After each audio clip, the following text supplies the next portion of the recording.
President Johnson conferring with Robert McNamara, his defense secretary, about North Korea's seizure of a Navy spy ship, the Pueblo, in 1968. Lyndon Johnson Library. Via Getty Images. Near the end of Lyndon Johnson's presidency, North Korea undertook an extraordinary gamble against the United States, attacking and capturing a Navy spy ship, the Pueblo.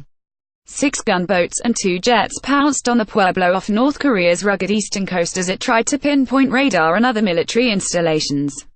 1 American sailor died in the January 23, 1968, attack. 82 others were imprisoned. The unexpected assault on the surveillance ship 50 years ago this week set off an international crisis that tested Johnson's nerves and brought the United States closer to conflict with North Korea than at any time since the Korean War erupted in 1950. In Washington, North Korea's action precipitated cries for vengeance. There can be only one answer for America: retaliation, retaliation, retaliation, bellowed Mendel Rivers, the South Carolina Democrat who led the House Armed Services Committee. But the president, his hands full with the Vietnam War, didn't give in to pressure to use force. The last thing he wanted was a second war in Asia. Instead, he pursued 11 months of frustrating but ultimately successful diplomacy. In the end, the 82 American captives came home alive. A half-century on, Johnson's patience and measured responses in the face of extreme incitement by the North Koreans offer lessons for American policymakers as they confront a far more dangerous North Korea, now armed with nuclear weapons and long-range missiles. In the late 1960s, as they continue to do today, American ships, submarines, aircraft, satellites and human agents kept an eye on actual and potential enemies worldwide. In January 1968, some 800 international surveillance missions were carried out by the United States. But spying on foreign countries is an inherently provocative act. Risky operations can backfire badly, as was the case with the Pueblo. Tensions had risen sharply on the Korean peninsula even before the ship's seizure when, on January 21, North Korean commandos slipped into Seoul with orders to decapitate South Korea's president, Park Chung-hee. The raid was thwarted when a suspicious police officer challenged the heavily armed intruders just 1,000 yards from President Park's official residence, the Blue House, as they marched toward it disguised in South Korean uniforms. Both Koreas put their forces on red alert. The North mobilized 16 Army Reserve divisions and military jets crisscrossed its skies.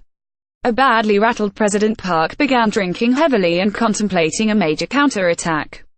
President Johnson faced a fiendish tangle of problems. He had to restrain Seoul and Pyongyang from locking horns in a war that could quickly engulf thousands of American troops in South Korea, dissuade President Park from withdrawing crack South Korean troops fighting in Vietnam to reinforce his vulnerable home front, and get the captive Pueblo sailors back before the communists executed them.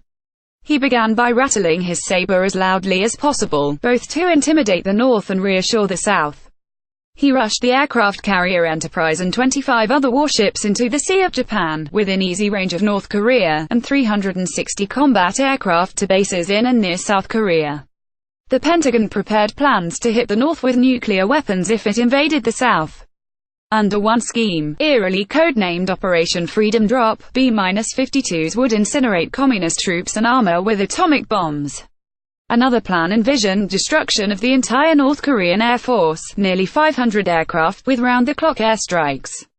But Johnson chose not to bloody his saber, and thereby expose himself to charges of weakness. An outraged New Jersey man sent him a one-word telegram, "coward," and a Milwaukee newspaper sarcastically suggested that America's national symbol be changed from an eagle to a chicken. The president believed the wiser course was a diplomatic one. His United Nations ambassador called for debate on the Pueblo in the Security Council, creating a rationale for delaying military action.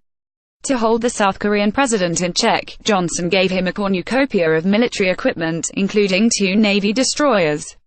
In February, United States and North Korean negotiators began meeting secretly at Panmunjom in the demilitarized zone.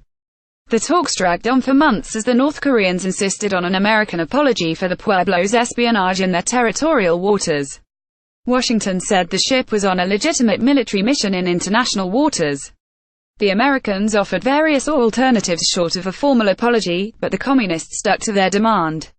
The North Koreans flung insults and the chief American negotiator, a cigar-puffing Navy admiral, contemptuously blew smoke rings at them. The impasse finally ended when the wife of a State Department official suggested that the United States sign the apology, but only after publicly denouncing it as false.